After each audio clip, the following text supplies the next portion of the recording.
Hello everyone, welcome to our YouTube channel Administrative World. तो as you know that we are covering public administration book by written by M. Laxmikanth. तो उसी में हम आज first chapter में approaches to the study of public administration पे बात करेंगे. आई होप आपने इससे पहले वाले जो वीडियोस होंगे वो क्लियर कर लिए होंगे, वो देख लिए होंगे. ओके, सबसे पहले समझते हैं अप्रोचेस क्या है. किसी भी सब्जेक्ट को पढ़ने का तरीका, ठीक है, पब्लिक एडमिनिस्ट्रेशन को पढ़ने का तरीका. Approach means the way to deal with something, किसी चीज से डील करने का एक तरीका. फॉर एग्जाम्पल, आपको मान लीजिए किसी पर्सन को अप्रोच करना है. अप्रोच वर्ड तो आप समझते होंगे. आप किसी पर्सन को अप्रोच करते हैं तो आप किस तरीके से उससे डील कर रहे हैं, उसी को तो अप्रोच बोलते हैं. ओके, अप्रोच आपको आपके स्टडी मेथड्स, आपकी रिसर्च जो होने वाली है उसकी डायरेक्शन तय करती है. आपको कंपैरेटिव अप्रोच लेनी है, आपको फिलोसफिकल अप्रोच लेनी है, आपको एम्पिरिकल अप्रोच लेनी है, वो डिसाइड करता है कि आपकी पब्लिक एडमिनिस्ट्रेशन की जो स्टडी होने वाली है वो किस तरीके की होगी. मेनली अप्रोचेस हम इसीलिए पढ़ते हैं, आपको समझ में आएगा कि अलग अलग थिंकर्स जो हैं, ये जो अप्रोचेस वाला टॉपिक है ये आपको दो तरीके से हेल्प करेगा. पहला तरीका है, आपको समझ में आएगा कि अलग अलग थिंकर्स ने अपनी थ्योरीज किस तरीके से डेवलप करी, आपको उनकी अप्रोचेस समझ में आएंगी. जैसे ecological approach, structural functional approach, ideal approach, philosophical approach, ऐसे समझ में आएगी. दूसरा, जो लोग रिसर्च करना चाहते हैं, जो फर्दर आगे बढ़ना चाहते हैं पब्लिक एडमिनिस्ट्रेशन में, उनके लिए रिसर्च, उनके लिए अप्रोच ज़रूरी है, क्योंकि उनको अगर रिसर्च करनी है, आपको अगर नया कुछ नॉलेज ऐड करना है तो आपको पता होना चाहिए कि किस अप्रोच को फॉलो करते हुए आप वो नॉलेज ऐड करोगे. तो हमारे पास कुछ इंपॉर्टेंट अप्रोचेस हैं. यहाँ पे सारी अप्रोचेस पे बात नहीं करी गई हैं, जैसे जैसे हम आगे बढ़ेंगे और नई अप्रोचेस ऐड होती जाएंगी.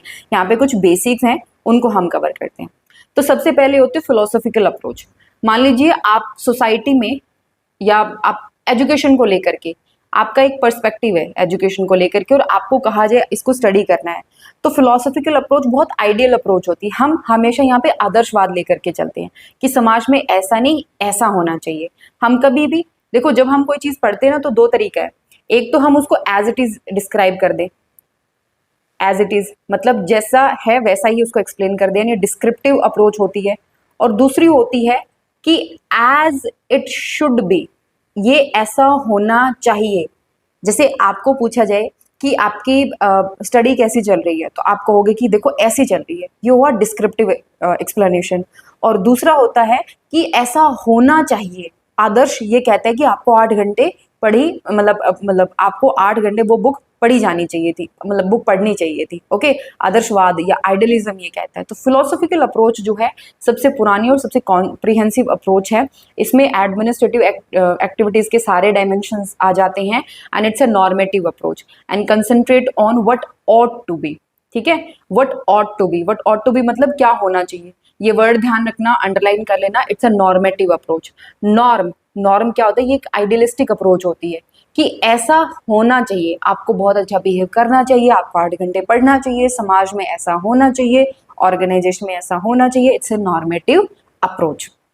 अगर आप, ये आपको कब समझ में आती है, जब आप पॉलिटिकल थिंकर्स पढ़ते हो ना, जैसे प्लेटो पढ़ते हो, आप सोक्रेट्स पढ़ते हो, अरिस्टोटल पढ़ते हो, तो उन्होंने फिर फिलोसफिकल अप्रोच पढ़ी हुई है कि एक राजा को ऐसा होना चाहिए. ओके, आपको संगठन ऐसा बनाना चाहिए, ये फिलोसफिकल अप्रोच यूज करते हो. तो जैसे प्लेटो की रिपब्लिक है बुक, जॉन लॉक की ट्रीटाइज ऑन सिविल गवर्नमेंट है, थॉमस हॉब्स की लेवियथन है, शांति पर्व महाभारत में दिया हुआ है, स्वामी विवेकानंद, पीटर सेल्फ, ये सब जो हैं वो फिलोसफिकल अप्रोच को एडवोकेट करते हैं, सपोर्ट करते हैं. यानी इन सब की राइटिंग्स आपने अगर पढ़नी है तो आपको फिलोसफिकल अप्रोच समझनी पड़ेगी, या ये कह सकते हैं कि जिस तरीके से इन्होंने अप्रोच करा है वो फिलोसफिकल अप्रोच है. नेक्स्ट आता है लीगल अप्रोच. लीगल अप्रोच में क्या होता है, देखो ये अप्रोच है ना अलग अलग कंट्रीज में बहुत फेमस है, जैसे France, Germany, Belgium, even Britain और यूएसए में भी ये चीज़ फेमस है. इसमें आप क्या करते हो ना, जैसे मान लीजिए आपको एजुकेशन के बारे में पढ़ना है, तो फिलोसफिकल अप्रोच कहेगी एजुकेशन है ना ऐसी होनी चाहिए. हम कहते हैं ना, आप देखो कई बार न्यूज़पेपर वगैरह में या नॉर्मल डिस्कशन में भी आप सुनते हो कि एजुकेशन की वजह से एम्प्लॉयमेंट नहीं बढ़ रही है, एम्प्लॉयमेंट नहीं बढ़ रही है, एम्प्लॉयमेंट ओरिएंटेड होनी चाहिए. ये फिलोसफिकल अप्रोच है. लीगल अप्रोच क्या करेगी, लीगल अप्रोच एजुकेशन से रिलेटेड लॉज को स्टडी करेगी, जो रूल्स हैं उनको स्टडी करेगी. ठीक है, तो लीगल अप्रोच में आप क्या करते हो, वो मानते हैं कि पब्लिक एडमिनिस्ट्रेशन एक लॉ का ही पार्ट है और ये उनकी constitutional legal structure, organisation, power, functions, limitation of public authority, इस पे स्टडी करते हैं. प्लीज ध्यान रखना, इसको ज्यूरिडिकल या ज्यूरिस्टिक अप्रोच भी बोलते हैं। ठीक है, ये भी काफी पुरानी है, हालांकि काफी सिस्टमैटिकली इसको बनाया गया है। एंड जब हम लेसेस फेयर की बात कर रहे थे उस टाइम पे लीगल अप्रोच को फॉलो किया जा रहा था। Now what is this laces fair? देखो बहुत सिंपल है, पुराने समय से स्टेट को लेकर के, रोल ऑफ स्टेट को लेकर के डिबेट होती आ रही है। और डिबेट में आपको पता है दो ही व्यू पॉइंट होते हैं, एक तो जो मानते हैं कि स्टेट का मिनिमल रोल होना चाहिए, और दूसरा ये मानते हैं कि स्टेट का मैक्सिमम रोल होना चाहिए। और स्टेट मतलब मान के चलिए आप गवर्नमेंट, एक तो मानते हैं गवर्नमेंट का बिल्कुल इंटरफेरेंस नहीं होना चाहिए, ना के बराबर बहुत कम, और दूसरे मानते हैं कि नहीं सब कुछ गवर्नमेंट ही करे, गवर्नमेंट ही हमें एजुकेशन दे, गवर्नमेंट ही हेल्थ प्रोवाइड करे, गवर्नमेंट ही एम्प्लॉयमेंट दे, गवर्नमेंट ही हमें इंश्योरेंस प्रोवाइड करे, गवर्नमेंट ही सिक्योरिटी इंश्योर करे, सब कुछ गवर्नमेंट करे। दूसरे कहते हैं कि गवर्नमेंट बहुत बेसिक काम करे, अपना रेगुलेशन वगैरह का जो है बाकी हम खुद देख लेंगे। तो ये जो अप्रोच है कि there should be minimal role of state, इसको हम क्या कहते हैं? ये होती है लेसेस फेयर अप्रोच, या ऐसे स्टेट को हम लेसेस फेयर स्टेट बोलते हैं। Okay, where the minimal role of the state is supported. और मैक्सिमम रोल आपको कहाँ पर देखने को मिलता है? ज्यादातर केसेस में जो वेलफेयर स्टेट्स होते हैं वहां पर ज्यादा आपको स्टेट ऑफ रोल डोमिनेंट मिलता है। अथॉरिटेरियन में भी स्टेट का रोल काफी डोमिनेंट होता है, सब कुछ स्टेट ही कर रहा होता है। ओके, तो लीगल अप्रोच जो है, जब हम लेसेस फेयर वाले एरा की बात कर रहे थे, at that point of time legal approach काफी प्रोमिनेंस में थी। फिर आती है हिस्टोरिकल अप्रोच। हिस्टोरिकल अप्रोच में जैसे अभी हमने पढ़ा एजुकेशन का, तो मैंने आपको बताया एजुकेशन में फिलोसॉफिकल अप्रोच, एजुकेशन ऐसी होनी चाहिए, लीगल अप्रोच उसके लॉज वगैरह क्या हैं। ठीक है, historical approach since ancient time history हमें बताती है कि हमारा एजुकेशन सिस्टम ऐसा था। हिस्टोरिकल डेवलपमेंट, उसका इवोल्यूशन, उस पर्टिकुलर चीज का एवोल्यूशन, जैसे हम पढ़ते हैं ना पार्लियामेंट, पार्लियामेंट सबसे पहले कब बनी, उसका हिस्टोरिकल एवोल्यूशन। लोकपाल बिल सबसे पहले कब आया, हम पढ़ते हैं ना, तो ये हिस्टोरिकल अप्रोच है, ध्यान रखना ये हिस्टोरिकल अप्रोच है। तो ये पब्लिक एडमिनिस्ट्रेशन को हिस्टोरिकल डेवलपमेंट के हिसाब से पढ़ती है। It organises and interpret the information pertaining to administrative agencies in chronological order. ये कानून बना, उसका ये असर निकला, ये कानून बना, फिर ये असर आया, फिर ये कानून बना, ये असर आया। इस तरीके से जब हम पढ़ते हैं तो ये हिस्टोरिकल अप्रोच होती है। L D white has described American federal administration in its formative period through his 4 remarkable historical studies. L D white America के एडमिनिस्ट्रेशन को स्टडी करते हैं और वो 4 हिस्टोरिकल फेजेस बताते हैं उसके। ओके, 4 अलग अलग बुक्स आती है उनकी। पहला आता है द फेडरलिस्ट 1948 में, जेफरसन, ये बेसिकली वो थे प्रेसिडेंट थे यूएसए के, उनके टाइम पे क्या हुआ उनके बारे में है। फिर जैक्सन थे उस टाइम पे, और फिर रिपब्लिकन एरा। तो यानी कि डेवलपमेंट अलग अलग फेज बताते हैं। हम पढ़ते हैं ना, हमें अगर एजुकेशन को पढ़ना है तो हम कहेंगे कि जी देखो ऐसा था, एंशियंट टाइम में ऐसा था, वैदिक टाइम में, फिर हम कहेंगे देखो मेडिवल टाइम में एजुकेशन ऐसी हो गई, और मॉडर्न टाइम में भी हम पढ़ते हैं ब्रिटिश टाइम पे ऐसा था, और ब्रिटिश टाइम के बाद में पोस्ट इंडिपेंडेंस ऐसा था, और 21st सेंचुरी में ऐसा है। तो ये जो डेवलपमेंट होती है ना, ये हिस्टोरिकल फेज है, हिस्टोरिकल अप्रोच है, ध्यान रहेगा। इवन जैसे कौटिल्य जो अर्थशास्त्र है, even books on Mughal administration, books on British administration, ये भी हमें पास्ट एडमिनिस्ट्रेटिव सिस्टम का बताता है। And it is closely related to the biographical approach to public administration. Biography भी क्या है, अल्टीमेटली है तो हिस्टोरिकली अप्रोच। हिस्टोरिकल, जब हम किसी चीज की मतलब किसी पर्सन की बायोग्राफी पढ़ते हैं तो हमें क्या समझ में आता है, भाई उन्होंने ये काम करा, ये काम करा, एक क्रोनोलॉजिकल ही तो समझ में आते हैं ना सारी चीजें, तो बायोग्राफिकल अप्रोच होती है, ध्यान रहेगा। नेक्स्ट है case method approach. Case method approach क्या होता है?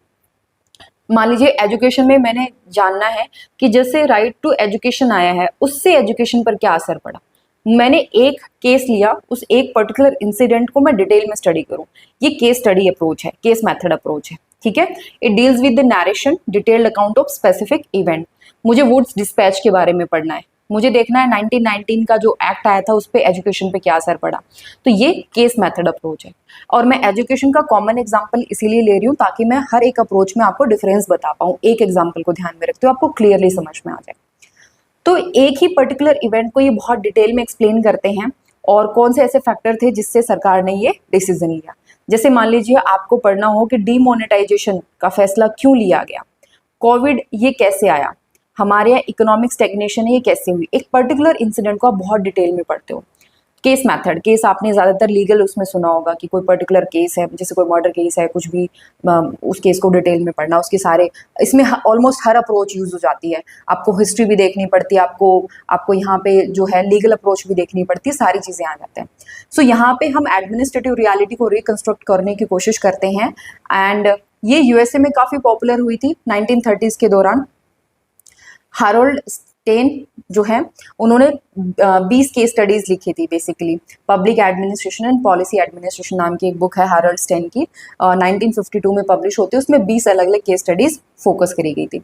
इवन इंडिया में भी Indian institute of public administration, जिसको IIPA भी बोलते हैं, और Indian institute national academy of administration, इसको मसूरी में जो है, जिसको Lal Bahadur Shastri academy of administration, LBSNAA भी बोलते हैं, इन सब ने मिलकर के काफ़ी सारी केस स्टडीज़ पब्लिश करी हैं।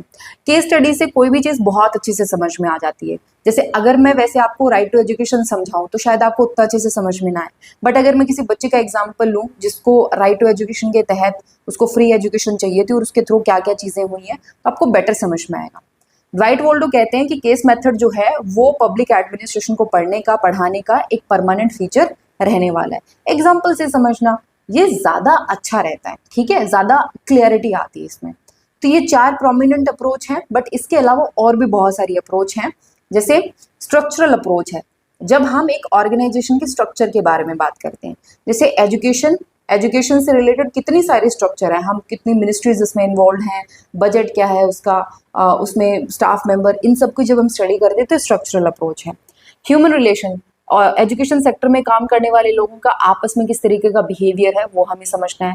बिहेवियरल अप्रोच, एजुकेशन सेक्टर में काम करने वाले लोग कैसे बिहेव करते हैं, डिसीजंस कैसे लेते हैं, कम्युनिकेशन कैसे है, ये बिहेवियरल अप्रोच है।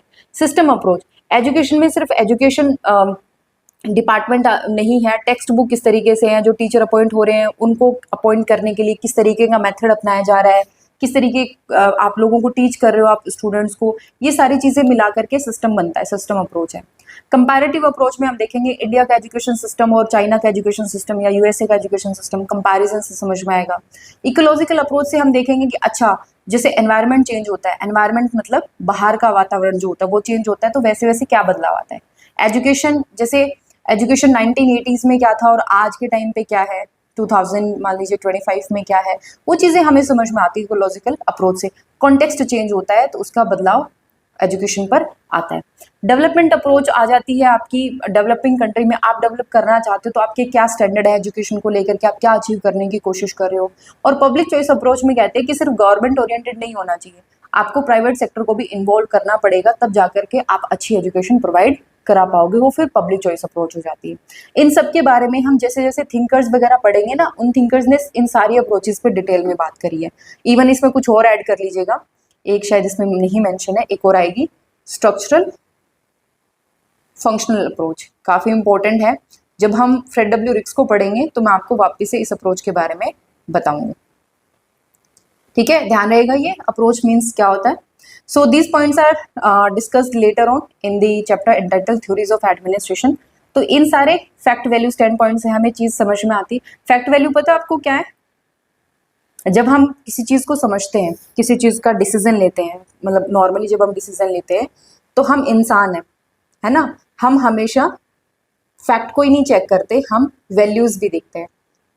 आपको एक स्कूल में मान लीजिए अपने बच्चे का एडमिशन करवाना है, या आपका कोई जान पहचान का जिसका एडमिशन कराना है, या आपको एडमिशन लेना है। फैक्ट है कि आप मान लीजिए कम, आपको लगे कि भाई यहाँ पे मेरी फीस कम हो, वो मैं स्कूल प्रेफर करूँ, बाकी सारी चीज़ें ठीक है, लेकिन कम फीस वाले स्कूल में मैं जाऊँ या कम फीस वाले कॉलेज में मैं जाऊँ, ओके। लेकिन वैल्यू ये कहती है कि नहीं नहीं, आपको ना थोड़ा सा और भी देखना पड़ेगा, अच्छा स्कूल होना चाहिए, ये आपकी वैल्यू है, फैक्ट नहीं है ये वैल्यू है, ओके। ऐसे बहुत सारे, मैंने जो बताया बहुत रो एग्जाम्पल है।